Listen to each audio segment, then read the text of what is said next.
안녕하세요. 민코센터 김갑성 국장입니다.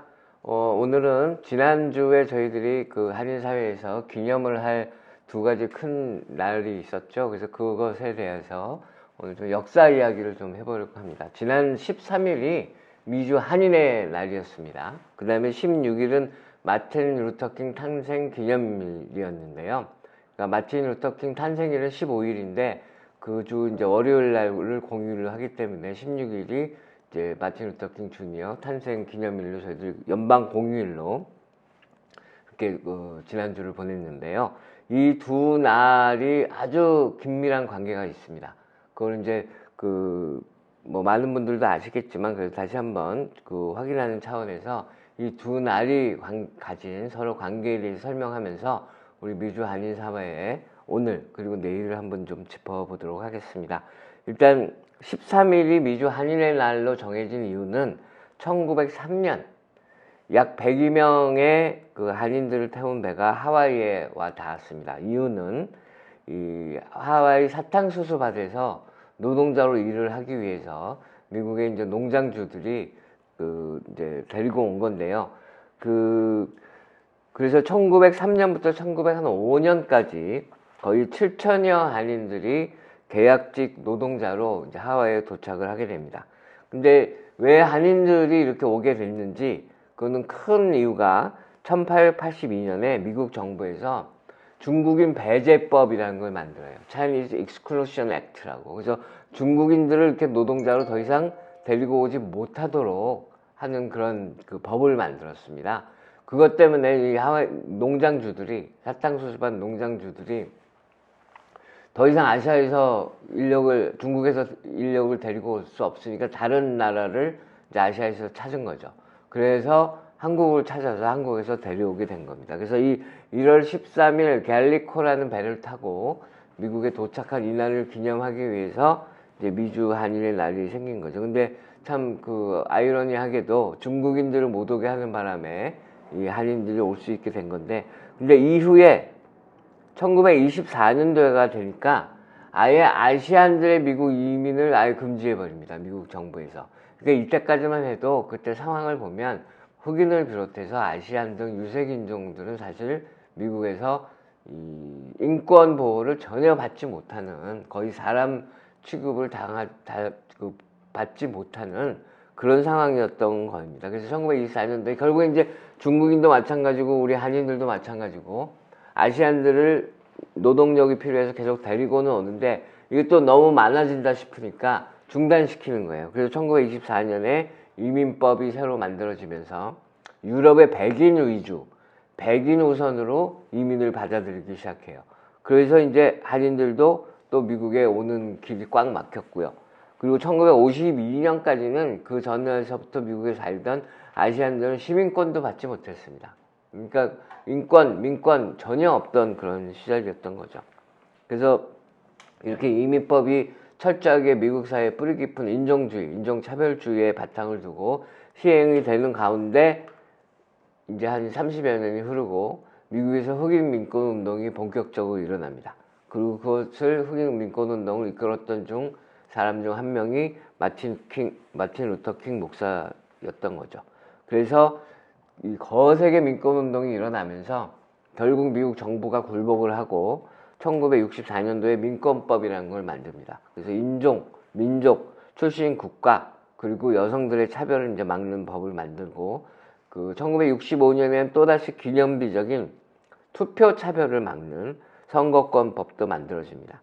그리고 1965년도에 이와 같은 민권법, 선거권법 등 차별을 없애는 법들과 함께 이민법이 개정이 되는 겁니다. 그래서 이민법이 백인 우선 규정을 폐지하는 이민법 개정이 이루어지게 됩니다. 그럼 그 이전까지 한인들의 이주 현황은 어땠냐? 처음에 이 하와이 농장으로 일을 왔던 한인 이민자들 이후에 거의 이민을 못 왔습니다. 그때 1950년부터 65년까지 통계를 보면 이 미군과 혼인한 한인 여성 6,423명, 그 다음에 입양인 5,348명 등 14,728명에 그쳤습니다. 1965년까지요. 근데 1965년도에 이민법이 개정이 되면서 당장 1969년까지 4년 동안 27,048명이 미국으로 이민을 옵니다. 그러니까 1년에 거의 한 5,000명 정도 온 거죠. 그리고 1970년대부터 한인 이민이 본격화됩니다. 그래서 1970년대 10년간 24만 1,192명, 1980년대에는 이게 최고치로 올라서 32만 2,708명, 그리고 1990년대에 다소 줄어서 17만 9,770명, 그리고 2000년대에 아시다시피 1990년대 말에 또 한국에서 IMF 사태가 터졌잖아요. 그래서 경제난에 처한 많은 한인분들이 또 미국에 오셔서 2000년대에는 다시 20만 9,758명, 거의 21만 명 가까이 늘었고요. 그리고 2010년부터 2019년까지는 20만 69명 등 해서 총 200만 명에 달하는 한인 사회가 구성이 된 겁니다. 이걸 이제 한국 외무부 통계에 따르면 260만 명이라고 하고, 인구조사국 통계에 따르면 한 195만 명 정도라고 하는데, 저희들이 뭐 추산할 때 한 200만 명 좀 넘는다고 그렇게 이제 볼 수 있는데요. 그럼 이렇게 200만 한인 사회를 구성하게 된 가장 큰 영향을 미친 활동이 무엇이었느냐? 다름 아닌 마틴 루터 킹 목사를 비롯한 흑인 커뮤니티의 민권 운동이 인종차별을 법적으로 중단시키면서 이제 이뤄냈던 것이죠. 그리고 이제 이 킹 목사는 그 이후에도 흑인 민권 운동을 넘어서서 베트남 전쟁 반전 운동, 그 다음에 가난한 사람들을 위한 운동 등 이 민권 운동을 인권 운동으로까지 확대시키고, 그리고 너무너무 중요한 모든 인종, 민족, 출신 국가를 초월한 단결된 힘으로 가난하고 억압받는 사람들이 사회운동에 나서야 된다. 킹 목사는 그 이후에 이 흑인 민권운동을 넘어서서 다인종 커뮤니티가 함께하는 그런 그 사회운동으로 영역을 넓혀 나갔습니다. 그래서 이 베트남 전쟁 반전 운동이라든지, 그 다음에 가난한 사람들을 위한 운동이라든지, 모든 인종, 민족, 커뮤니티들이 다 힘을 합해서 가난하고 억압받는 사람들이 사회운동에 나서야 한다라는 주장을 펼치면서 큰 호응을 얻었죠. 근데 아시다시피 이제 의문의 암살을 당하면서 이런 운동들이 많이 이제 축소가 됐었는데요. 저희 민권센터는 더불어 살자라는 구호를 가지고 활동을 하고 있는데요. 이 더불어 살자라는 구호 자체가 이 킹 목사님의 그런 유색인종 소수계 커뮤니티가 교류 협력하면서 연대, 통합, 서로 이해를 하는 것을 바탕으로 한 공동 활동을 이끌어내는 그런 킹 목사의 비전에 저희 민권센터도 뿌리를 두고 활동을 하고 있습니다. 그래서 가난하고 소외된 사람들의 공경에 적극 대처해야 되는 그런 킹 목사의 도덕적인 호소, 그리고 빈곤, 인종차별, 군사주의, 그리고 우리 시대에 더욱 더 심해지고 있는 생태계 황폐화, 환경 문제와 같은 악을 해결하고 모두에게 평화롭고 공평한 세상을 만들기 위해서 하는 사회도 힘을 기울여야 한다라는 정신을 저희들 이어받아서, 또 우리 한인 사회도 모두 이런 정신을 이어받아서 앞으로의 길을 개척해 나가길 바라는 마음입니다. 네, 그리고 킹 목사님은 참 저희들 가슴에 와닿는 많은 유명한 말들을 남겼어요. 몇 가지를 소개해드리면, 이 변화는 필연적인 운명의 바퀴에 실려오는 것이 아니다. 필연적으로 그냥 오는 것이 아니라는 거죠. 변화는 끊임없는 투쟁을 통해 실현되는 것이다. 그래서 인도적인 신념을 가진 모든 사람은 자신의 신념에 가장 적합한 저항을 해야 하며 결국 우리 모두가 저항해야 한다.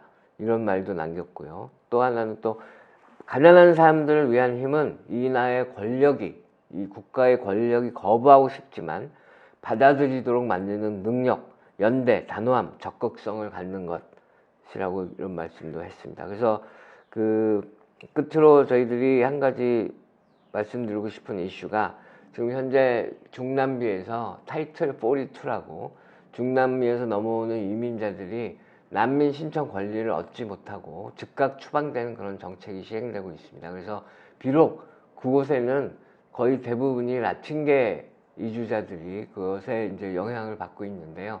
저희 한인사회도 이런 인종을 넘어선, 민족을 넘어선 생각을 가지고 이분들을 지원하고, 이런 잘못된 타이틀 42라는 잘못된 규정이 철폐되도록 그렇게 노력을 기울이고 있는데, 이런 것들이 모두 이 마틴 루터킹 목사의 그런 비전, 그런 것과 일치되는 것이고요.